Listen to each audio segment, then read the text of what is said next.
Greetings once again to each one of you, and welcome to our study of God's Word. We will continue to look into God's instructions for our day-to-day living, so practical and essential for us to live a successful and Christian life in these days, especially the last days in which we are living. God is concerned about each one of us.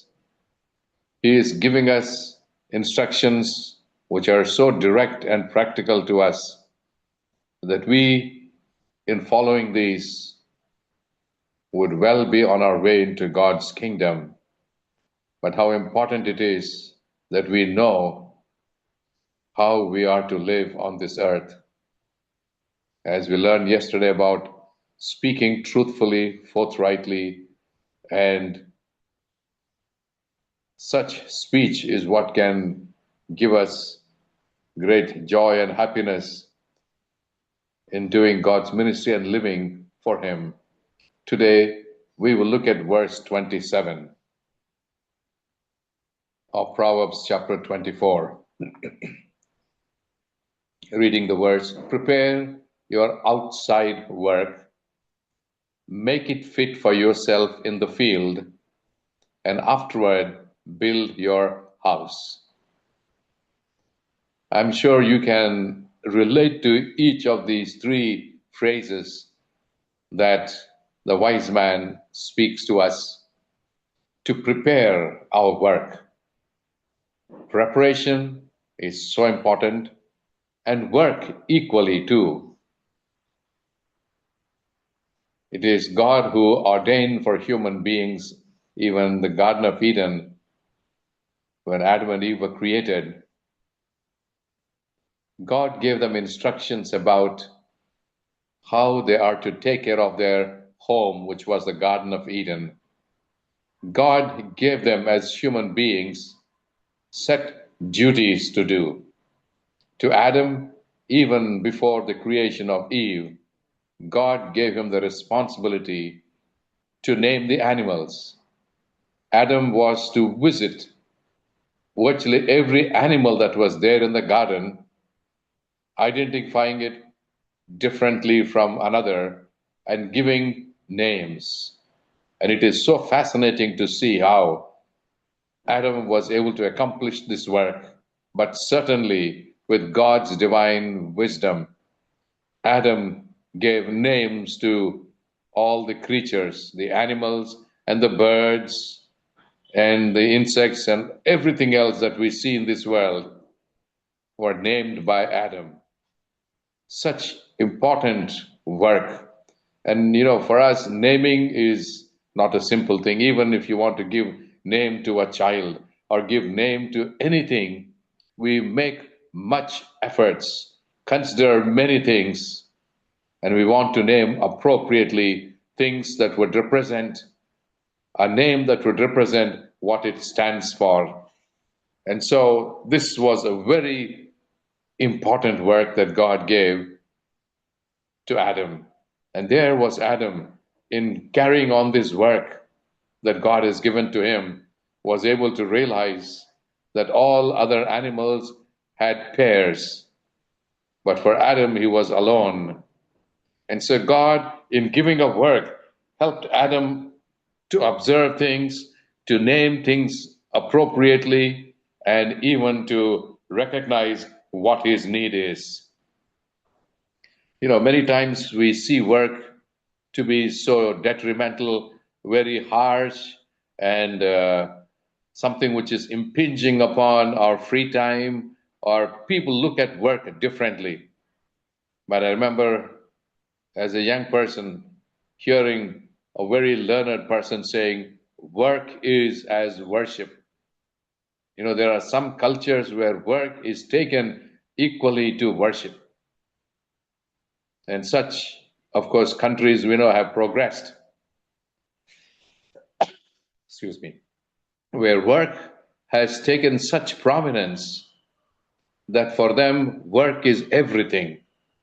What gives them prosperity, gives them wealth, gives them honor, pride, pleasure, and even, of course, food for our sustenance. And so people regard work very highly, but it is, of course, the foolish person who sees work being a curse. And a person who sees and calls work a curse certainly is a foolish person. But one who sees its value certainly acknowledges the one, and especially having done a work so happily, so faithfully, and accomplished it, there is great joy in a work well done. And so, work is a very important thing. But when you want to accomplish something, we need to prepare.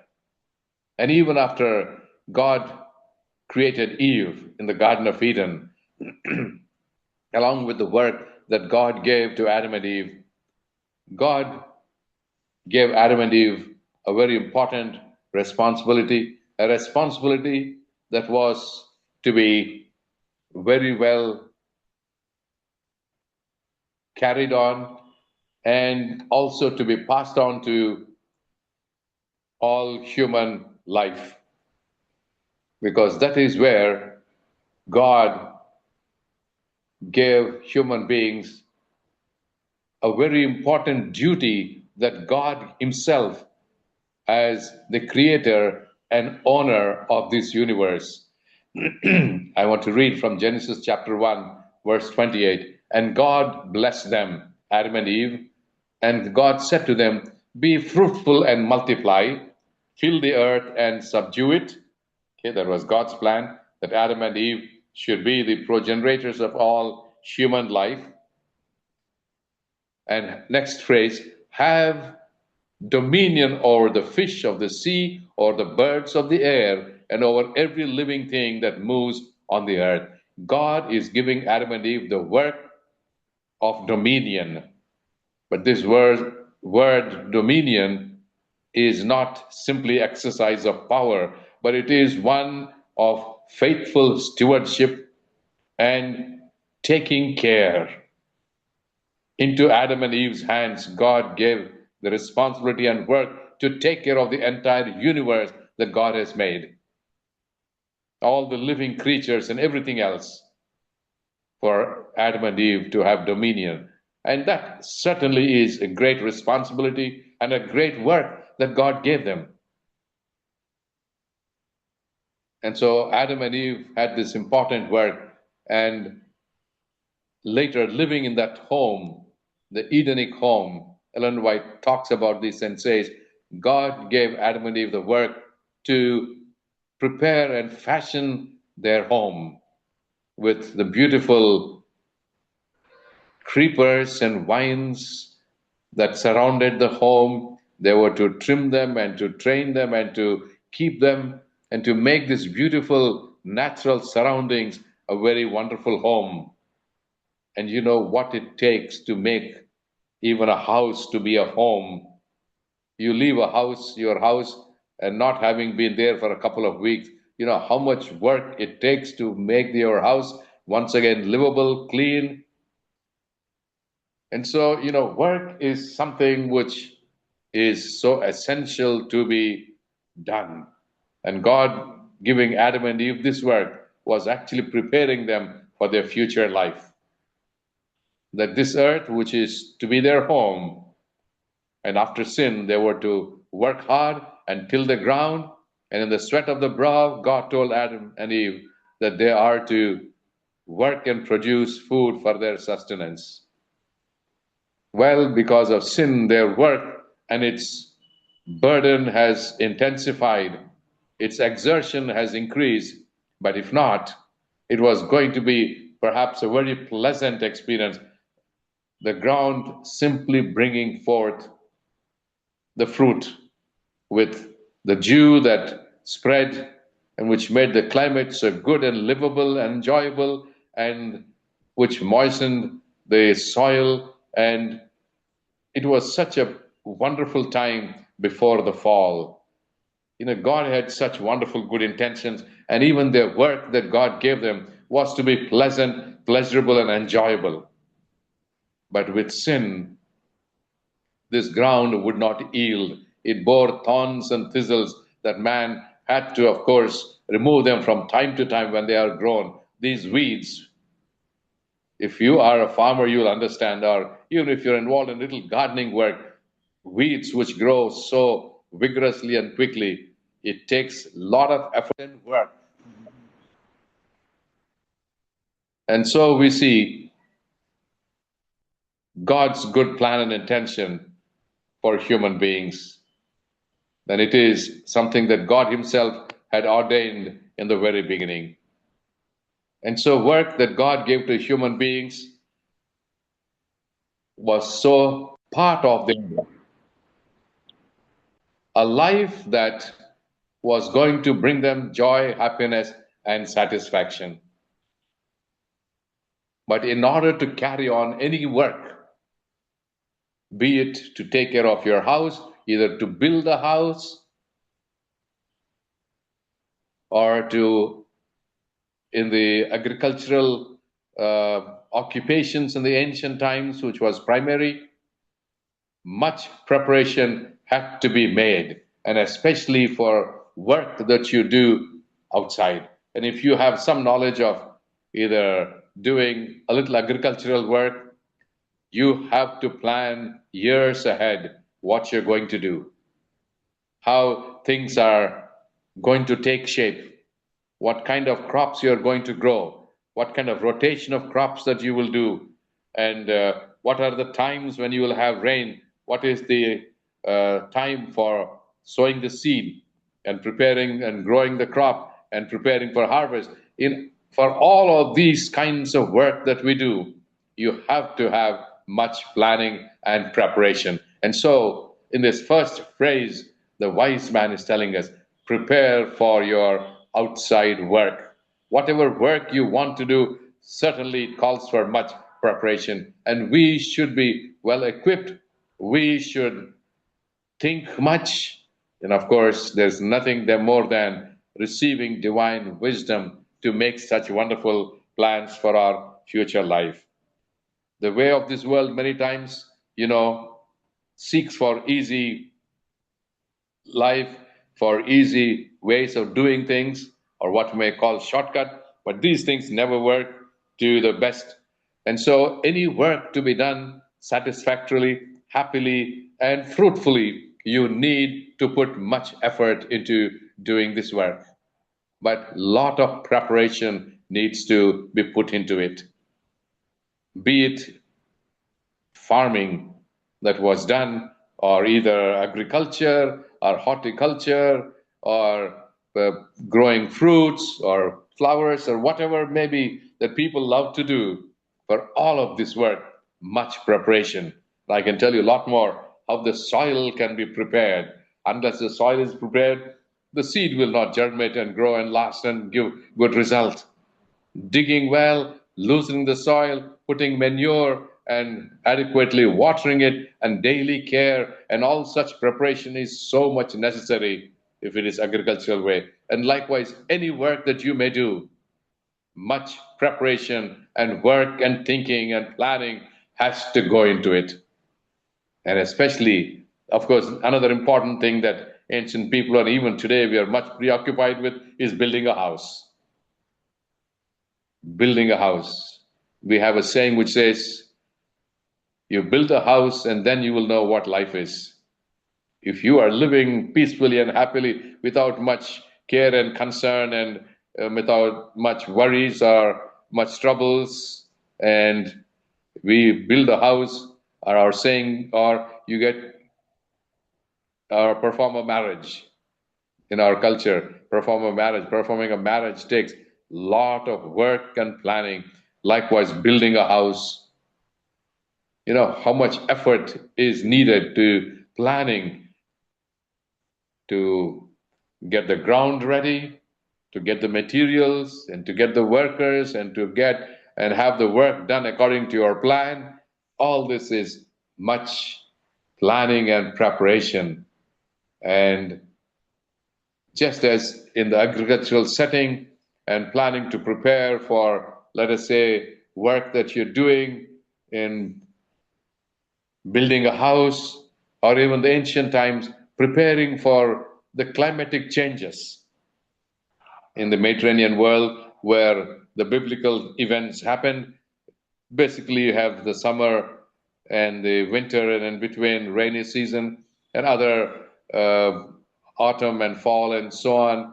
But with these various climatic conditions and changes, and especially where you have cold season, the winter that you have to prepare, because the cold will not let you allow to do much work outside. You'll have to perhaps prepare yourself with storage of all that you need and your food and maybe fuel and maybe firewood or whatever, and whatever it is, much preparation has to be made. In the ancient times, think about how people would well prepare.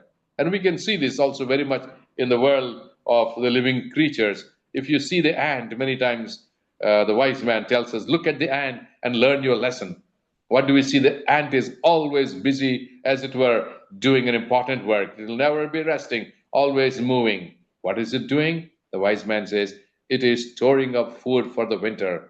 At the time when there is no food, when it cannot get out into the climate, when it is cold, it can stay very happily inside with the stocks of food that it has accumulated, adjusting and preparing to the climate that we will have to face. If it is summer, what things we can do, or if it is rainy season, plantation before that, and adequately, being ready for all seasons, all situations in life is what is even more important. In life, we may need to do many such preparations that can enable us to successfully complete what we have planned and in mind. The wise man talking just simply about common things of life, like working in your field or building your home. These are essential things that people, all of them, would indulge in. But here, the important principle is that we need to learn to prioritize our necessities. How we have to plan and make first things first. And this means that we have to focus upon what is our condition, what is our situation, and what needs to be done. And our planning is always good because it keeps the future in mind. Our future needs have to be taken care of. The future circumstances should be considered. This rainy season and towards the end of the year, we, especially in southern India, in South India, we met a lot of untimely rains, and how terrible it was through these various cyclones that were hitting us one after another, one after another. How unprepared people were, they suffered much. And how much of the loss of crop, and people who have not adequately prepared, and those who foresaw these signs, who worked quickly and quickly gathered their harvest, they were able to save. But those who prolonged, those who said, oh, maybe this will stop and I will do my harvesting afterwards, many of them have lost. And so many such things, which in the natural world we cannot control things, which may even happen accidentally or naturally, we will face situations. And therefore, good planning and good thought for the future is so important. And along with wise planning, we need diligent work. You can't say, well, I have good plans, I hope they will fall in place. But unless you implement the plan and you work hard at it, certainly you will reach no rewards. And so prioritizing things, setting in order what is of top importance, and then going down the list helps us. Our needs more important than our greed, our wants. And so you categorize things. What should need its our attention, prior attention in our lives. Likewise, when you prioritize things, we understand this metaphor of work that we are talking about be it building a home or working on the farmland, we certainly seek successful harvest from a field, and this is provided only if we had worked hard, we have made adequate plans, then you are able to enjoy the fruit of your harvest. These natural things are teaching us invaluable lessons about prioritizing things. And if you are thinking about a comfortable home, what are the amenities that you want to put? Is that only luxury that you're looking for or usefulness? And considering what is of primary importance, certainly we will be able to accomplish what we have in mind. This verse certainly calls for us for a thoughtful planning and preparation, be it our work or maybe with finances, where you need to know when to invest money, how to use money, how to be careful, and all of these things which are so general and common in life, we need to make adequate plan and preparation. You fail to plan for the future, certainly it can lead to suffering in your future. If you plan well, you will enjoy and succeed in what you have planned. But if you fail to plan, you can be sure you will certainly are planning to fail. If you fail to plan, you are only planning to fail. You have to be always very careful and mindful of what you are doing in your life. This proverb also tells us about our work ethic. It emphasizes the importance of being consistent, doing diligent work. Whatever work that we are given, we do it diligently and consistently. We cannot change things, alter them according to how things happen. Whether you're working in the field, you need to work hard. This morning we were pulling out tapioca that we have planted in our yard, but it was late. We were busy traveling here and there, but when we struggled hard and pulled it, it was already late, and the root with its wonderful food stored has actually been depleted. And so when we do not implement our plans, we know after 6 to 8 months we should remove, but we have delayed, and therefore we lost a crop. And so you see, our work ethic is important. You make a plan and implement that plan accordingly. You fail to implement your plans, you will certainly fail. You will certainly face failure. And especially if you are dependent upon such things, it's going to be very drastic consequences. This also teaches us that there are two kinds of planning that we should make. One is a short-term planning, immediate plans. Urgently, what is required to do, we should plan. But we also should have a long-term plan. In the next few years, maybe it is for years most times, what will you do? How will you accomplish and what you want to accomplish? And the short-term plans that you make on a daily basis or a weekly basis should all be in line with our yearly plan. Like how in teaching we have a weekly plan and a yearly plan or a monthly plan, how all of these should align with each other. Yes, we have to set goals for immediate short term, accomplish these, thus you are able to accomplish the long term goals that you have in life. But only looking to the long term, and if you fail in your short term planning, you are not going to succeed in your long term plannings.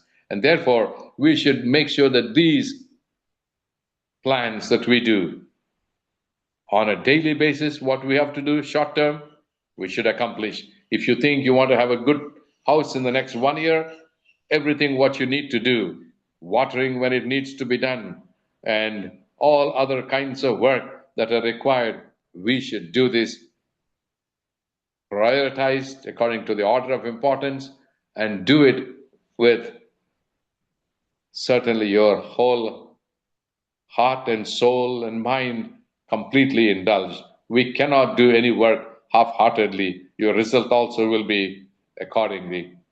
And therefore, this metaphor that we see here being used of making plans for the work that we're doing, be it building a house or planting your farm, certainly it also has great spiritual value and meaning. In our spiritual life, we need to integrate some of these things that we see from the natural world. We have many wonderful lessons from nature that we need to implement in our spiritual lives. Just as a farmer depends upon the rain for his cultivation, of course, in these days, there is water that we may receive from mechanical sources, from a motor engine and so on. But in the ancient times, it was all dependent upon rainwater or river water. And so this only showed that we depend upon other sources. Spiritual life also depends upon our true spiritual source, who is God. Our relationship with God is very important, and the health of our own spiritual life. This should take precedence over our worldly wealth and our worldly life and comforts and fame and so on. We need to prioritize even our spiritual life. As Jesus said, seek ye first the kingdom of God and his righteousness, and all other things will be added unto you. When you seek God first and make God as your priority and his kingdom, that is where we want to be, when we place this first, all other things will follow behind. But you cannot put the cart before the horse. We let first things happen first, and other things will follow. And so even in our spiritual life, we have to follow God's instructions of putting God first in everything. As I used to teach, the three great decisions in life. First, our decision for God. Secondly, our decision for life work. And thirdly, our decision for life partner. And these have to be done in this order. If you make your decision for God, that will influence what life work you're going to take up. And if you don't have a life work, don't think about a life partner. Because how will you sustain a life partner if you do not have a life work? But what life work you take up also will decide who your life partner would be, somebody who would complement with you, and so on. So priority is God first, and your profession, and thirdly, your life work, life partner. And when things are done in a well-planned manner, you will be able to accomplish what plan God has for us and how we can fulfill God's plans. And so in seeing these wonderful illustrations concerning planning, preparation, this reminds us that important things are to be considered first, and they are what is worth considering first, and much time, without wasting time on things which are not important. The problem many times we face is we major in our minors, and this is to be a very interesting couple of phrases where people do not place the right emphasis. We major in our minors and we minor in our major. So what is more important, we tend to forget and give least importance. But what is of least importance, we may give more greater importance. And so we are called upon to set things in the right priority and follow these priorities with having God first and other things and his righteousness first, and other things will follow us. And so, from these ancient world of farming and other such things, we get wonderful lessons for our spiritual life. When we have a good harvest, we can be sure of a good future. When you have made adequate preparations for your life, you can be sure you will reach your destination. Likewise, in our spiritual plan, Jesus pointed out how important it is to make careful planning. In Luke 14, verse 28, Jesus said, "For which of you desire to build a tower does not first sit down and count the cost, whether he has enough to complete it or not?" So you see, if you want to do any work, be it construction, be it farming, or whatever may be your plans, you got to sit down and count the cost. What does it take for you? How much you have to invest, how much it will cost you, what efforts you have to do, and what it calls for. Counting the cost is very important before you ever even launch into a program. Good instructions that Jesus gave to his disciples and to each one of us living in the present time as well. But when you fail to plan, certainly your plans will fail. And even Apostle James, talking in chapter 4, verse 13 to 15, "Tomorrow, come now, you who say, today or tomorrow, we will go into such and such a town and spend a year there, trade and make a profit." Good plan, good thinking. They want to make a plan how they could go and trade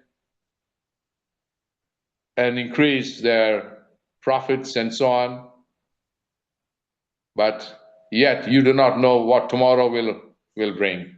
You're only thinking about tomorrow, but have you really made adequate plans? What is your life? For you are in mist. You are a mist that appears like a little time and then vanish. Instead, you ought to say, if the Lord wills, we will live and do this or that. This shows how many times in our human thinking, we do not realize how short may be either our lifespan or how negligent it is for us not to think about God first. But if you put our needs and our priorities first, we will always fail. And so he's telling us, James is telling us how important it is to see if this is God's will. We will live and do this or that.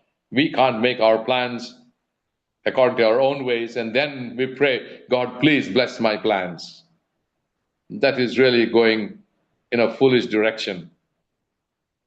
Let us first seek what God's will is, and then we make our plans according to it. Knowing God's will first is important, and then other things that we do will follow. Certainly, these are very valuable lessons that we are taught in these Proverbs, and having their wonderful echo in the teachings of Jesus. And the entire scriptures, too, we see has such good and valuable lessons that we need to follow.